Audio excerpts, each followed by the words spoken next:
नमस्कार दर्शक बंधु आसतु पक्षी मान कि शिखा पक्षी माने ठीक समय रे निज छुआ को खाई था राति न बुली निज बसार शई पड़ती राति केबे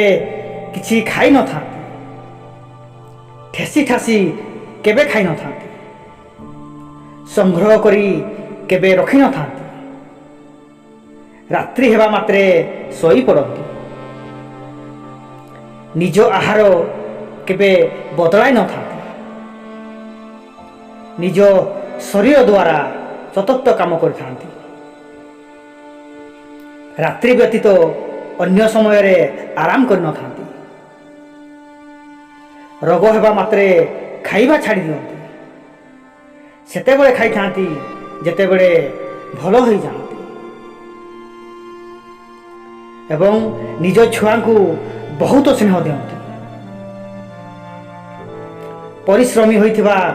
कारणरू हृदय लिभर किडनी रोग केबे होई न थाए प्रकृति सेतिकी नहीं थांती जेतिकी सेमानंकर आवश्यक निज घर पर्यावरण अनुकूल रे तैयारी करथांती सकाळू शीघ्र उठी निज काम लगी पड़ती। तो दर्शक बंधु आपन जदि एहीपरि वीडियो देखा चाहते ताहले वीडियो को लाइक एवं चैनल को सब्सक्राइब कर दियंतु। धन्यवाद।